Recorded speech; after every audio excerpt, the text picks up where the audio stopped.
Hello दोस्तों, राधे राधे। कैसे हैं आप सब? आई होप कि सब अच्छे होंगे और मज़े में होंगे। रोज़ाना की तरह आज फिर से एक नई वीडियो लेकर आए हैं जो कि लौकी से बन कर के तैयार होती है। तो लौकी में दही डालकर तो देखिए बहुत ही अमेजिंग और टेस्टी रेसिपी बनती है।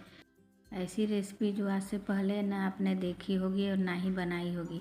तो इसे बनाने के लिए हमने यहाँ पर एक छोटी साइज़ की लौकी ले ली है। तो इस रेसिपी को बनाने के लिए आपको सॉफ्ट लौकी का इस्तेमाल करना है, जिसमें बहुत बड़े बीज हो उसका इस्तेमाल नहीं करना है। तो लौकी को हमें छीलने की मदद से छील करके तैयार कर लेना है। इसके बाद हम इसे कट करेंगे। तो यहाँ पर हमने लौकी को बढ़िया से छील करके तैयार कर लिया है। अब साइड वाले पार्ट को काट करके अलग कर देना है और लौकी को धुल लेना है। तो हमने लौकी को यहाँ पर धुल लिया है। अब इसे 3 भागों में डिवाइड कर लेंगे और इसे अब छोटे छोटे पीस में हमें काट करके तैयार करना है। तो इसमें बहुत ही सॉफ्ट बीज हैं, तो इसे निकालने की ज़रूरत नहीं है। तो आप देख सकते हैं ना कि हम किस तरह से कट कर रहे हैं। लौकी के पीस को ना ज़्यादा मोटा रखना है और ना ही ज़्यादा बारीक रखना है। इसी तरह से हमें सारी लौकी को काट करके तैयार करना है। तो यहाँ पर हमने सभी लौकी को काट करके तैयार कर लिया है। आप देख ही सकते हैं कि इसके पीस हमने न ज़्यादा छोटे रखे हैं और ना ही ज़्यादा बड़े रखे हैं। अब इसमें हम 2 हरी मिर्च को काट करके डालेंगे, साथ ही में आधा चम्मच चिली फ्लेक्स डालेंगे। अब यहाँ पर हमने 1 कटोरी दही लिया है। तो आपको इस रेसिपी के लिए खट्टे दही का इस्तेमाल नहीं करना है, ताज़े दही का इस्तेमाल करना है। तो यहाँ पर हमने मीडियम साइज़ की कटोरी से 1 कटोरी दही लिया है।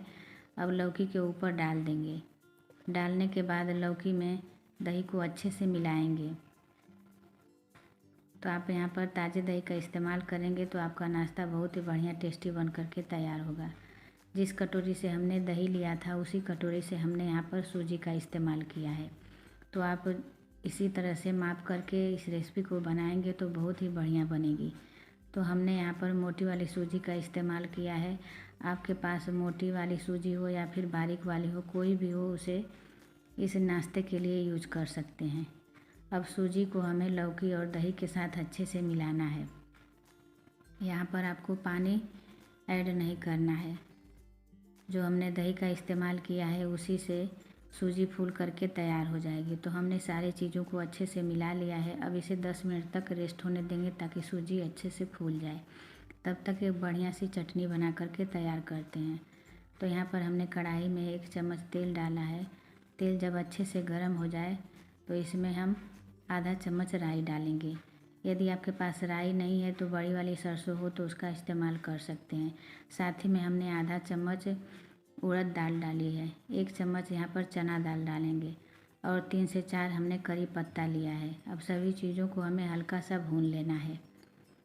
अब इसमें हम 1 प्याज को रफली चॉप करके डालेंगे और सभी चीज़ों के साथ हम प्याज को भूनेंगे। तो यहाँ पर प्याज हल्की सी सॉफ्ट हो गई है तो इसमें हम टमाटर ऐड करेंगे। तो हमने यहाँ पर 2 पके हुए टमाटर को बड़े बड़े टुकड़ों में काट करके लिया है, इसे डाल देंगे और प्याज के साथ टमाटर को भी हमें भूनना है। इस तरह से भून करके आप चटनी बनाते हैं तो आपकी चटनी लंबे समय तक ख़राब नहीं होती है। अब इसे ढककर 3 से 4 मिनट तक पकाएंगे। 4 मिनट हो गया है। आप देख सकते हैं कि टमाटर और प्याज बढ़िया से भून करके सॉफ्ट हो गई हैं। तो गैस को बंद कर देंगे और इसे एक प्लेट में निकाल लेंगे। तो हमने यहाँ पर इसे एक प्लेट में निकाल लिया है और इसे ठंडा कर लिया है। ठंडा करने के बाद ही आप पीसें। गरम में पीसेंगे तो मिक्सर जार से ढक्कन खुल सकता है। तो यहाँ पर सारी चीज़ों को हमें मिक्सर जार में डाल देना है। तो आपको गरम में इसे नहीं पीसना है, इस बात का आपको ध्यान रखना है। अब इसमें हम स्वाद अनुसार नमक ऐड करेंगे। साथ ही में हमने 1/4 चम्मच अमचूर पाउडर लिया है ताकि हमारी चटनी जो है चटपटी बन करके तैयार हो। तो यहाँ पर देख सकते हैं ना कि हमने चटनी को बढ़िया से पीस लिया है और हमने इसमें 1 चम्मच पानी डाला था। तो यदि आपको ज़रूरत लगे तो आप इसमें 1 चम्मच पानी डाल सकते हैं। तो हमने 1 चम्मच पानी का यूज किया था। अब चटनी को हमने बढ़िया से पीस लिया है। अब इसे एक कटोरी में निकाल लेंगे। हमने यहाँ पर अमचूर पाउडर का यूज किया था। यदि आपके पास इमली का पल्प हो तो उसे डाल सकते हैं। अब मिक्सर जार में थोड़ा सा पानी डालकर इसी चटनी में हमें ऐड कर देना है और चटनी को हमें बढ़िया से मिला लेना है। आप चाहें तो इस चटनी में राई और करी पत्ता का तड़का दे सकते हैं, लेकिन हम ऐसे ही रखेंगे।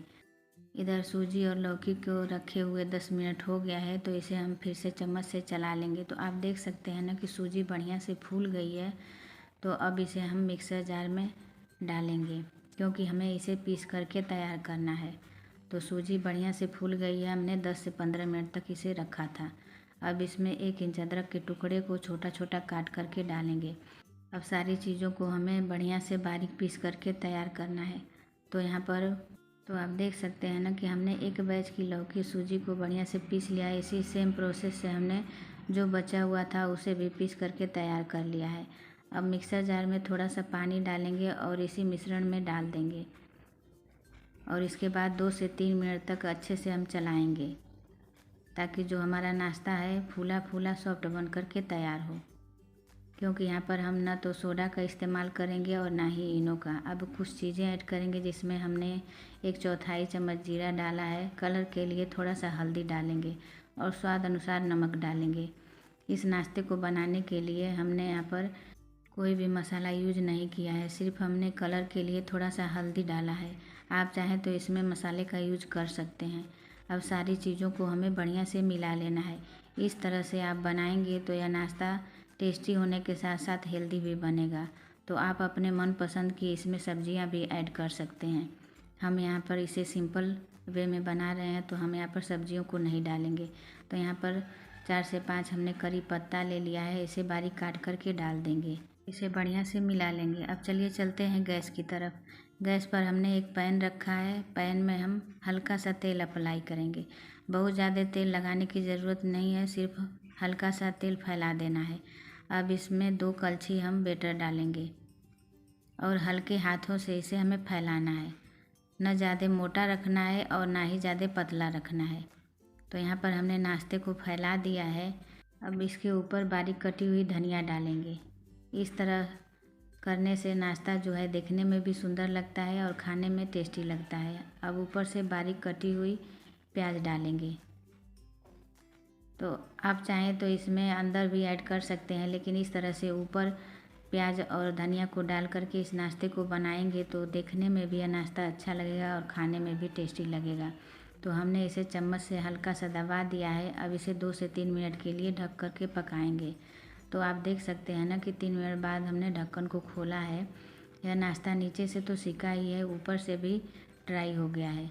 अब ऊपर से हल्का सा तेल अप्लाई करेंगे और नाश्ते को हम पलट देंगे। तो यहाँ पर देख सकते हैं ना कि नाश्ता कितना बढ़िया से नीचे से भी सिका है, बहुत ही बढ़िया सुंदर कलर आया है। इस नाश्ते को बनाने में न ज़्यादा समय लगता है और ना ही ज़्यादा सामान की ज़रूरत होती है, लेकिन यह बहुत ही हेल्दी होता है। इसे कोई भी खा सकता है, बिना तेल के भी इस नाश्ते को बनाएंगे तो बहुत ही आसानी से बन जाता है। तो यहाँ पर हमारा बहुत ही यम्मी टेस्टी नाश्ता बनकर के तैयार हो गया है। इसे हम प्लेट में निकाल लेंगे। इसी सेम प्रोसेस से हम दूसरा नाश्ता बना करके तैयार करेंगे। तो यहाँ पर हल्का सा तेल अप्लाई करेंगे और इसमें 2 कलछी बेटर डालेंगे और इसे हल्के हाथों से फैलाते हुए गोल शेप में इसे तैयार करेंगे और ऊपर से इसी तरह से प्याज को अप्लाई करेंगे। बारीक कटी हुई धनिया डालेंगे। आप अपने मनपसंद की सब्जियां ऐड कर सकते हैं और चम्मच से हल्का हल्का सब्जियों को दबा देंगे, ताकि जब नाश्ते को हम पलटें तो सब्जियां अलग ना हो। अब इसे ढककर 2 से 3 मिनट तक पकाना है। तो यहाँ पर 3 मिनट हो गया है, नाश्ता हमारा बढ़िया से सीख गया है। अब हल्का हल्का तेल अप्लाई करेंगे। तो आप देख ही सकते हैं कि कितना कम तेल में इस नाश्ते को हम बना रहे हैं। तो अब नाश्ते को हम पलट देते हैं। बहुत ही सुनहरा कलर नाश्ते में आया है। इस तरह से आप सुबह में मॉर्निंग ब्रेकफास्ट में बच्चों के टिफ़िन में इस नाश्ते को बना कर के दे सकते हैं। जो बच्चे लौकी नहीं खाते हैं, इस तरह से उनको लौकी का नाश्ता बना कर के देंगे तो बच्चे कभी भी मना नहीं करेंगे। तो यहाँ पर दूसरा नाश्ता हमारा बन कर के तैयार हो गया है। अब चलिए चलते हैं इसे सर्व करने के प्रोसेस में। तो यहाँ पर हमने जो चटनी बना कर के रखी थी उसके साथ इस नाश्ते को हमने सर्व किया है। इस नाश्ते को आप टोमेटो केचप के साथ या फिर हरी धनिया की चटनी के साथ भी एंजॉय कर सकते हैं। यह नाश्ता टेस्टी होने के साथ साथ हेल्दी भी है और इतना सॉफ्ट है कि जिसके मुंह में दांत नहीं है वो भी इसे आसानी से खा सकता है। बहुत ही बढ़िया टेस्टी बना था। मेरे यहाँ तो सभी को पसंद आया था। तो आई होप कि मेरी वीडियो आपको पसंद आई होगी। पसंद आई है तो लाइक करना तो बनता है। इसी तरह से मैं हर रोज़ यूनिक और आसान से वीडियो लेकर आती रहती हूँ। तो फिर मिलेंगे नेक्स्ट वीडियो में। Thanks for watching.